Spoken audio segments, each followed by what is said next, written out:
माणसाने माणसासारखं समजून घेतलं पाहिजे. आणि आदिवासी माणसं, जीवजंतू, पशुपक्षी सगळ्यांना हे विश्वाची माझं घर जगाने जगू द्या ही फिलॉसॉफी आमच्या लिंगोची. म्हणजे त्यांनी टोटेम घेतले, पण बाकी लोक असं करत नाही. त्यालाच अडाणी म्हणतात. माझा एक प्रश्न आहे ताई. नमस्कार ताई. नमस्कार. मला असा प्रश्न आहे की ही कचारगडला जी यात्रा भरते म्हणता, ही नेमकी कोणत्या महिन्यामध्ये असते?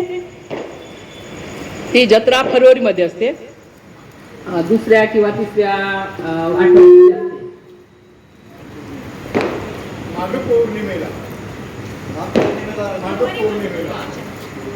माघ पौर्णिमा जी असते ना, ते चंद्र निघाल्यानंतर त्याच्यानंतर ते ठरवतात आणि त्या दिवशी मग असते. यायचं असेल तुम्हाला तर या. आणखी अभिनंदन. हॅलो अभिनंदन, मी एक प्रश्न विचारते. म्हणजे पूर्वीची आदिवासी स्त्री आणि आजच्या आदिवासी स्त्रीमध्ये झालेला फरक, यावर किती लेखिकेने पुस्तकं लिहिली किंवा वैचारिक लेखन केलं? याच्यामध्ये लेखिका कवयित्री ही उषा केला. माझ्यानंतर कवितेमध्ये मांडायला माने. त्यानंतर लहानच्या नंतर आलेल्या लिहिणाऱ्या, त्यामध्ये शताली शर्माची आहे. आणखी एक दोन नावं आहेत ज्या जेमतेम लिहिते आहे. तिकडे आपल्या राज्याच्या बाहेरच्या आहे, जसं वंदना टेटे. बाहेर राज्यातल्या भरपूर महिला लिहिणाऱ्या, पण महाराष्ट्रामध्ये फार कमी आहे लिहिणाऱ्या.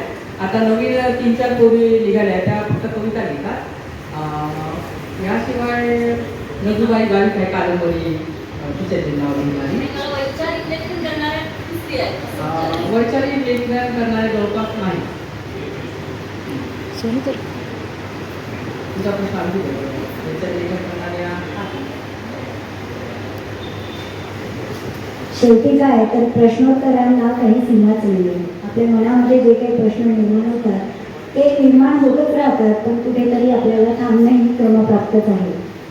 सृजनच्या विनंतीला मान देत उषा किरणजी आणि अमितजी इथे आले, त्याबद्दल त्यांचे आभार. मायबाप वारकऱ्यांचे पण आभार.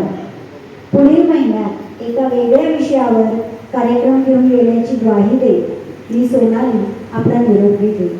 धन्यवाद. शुभरात्री.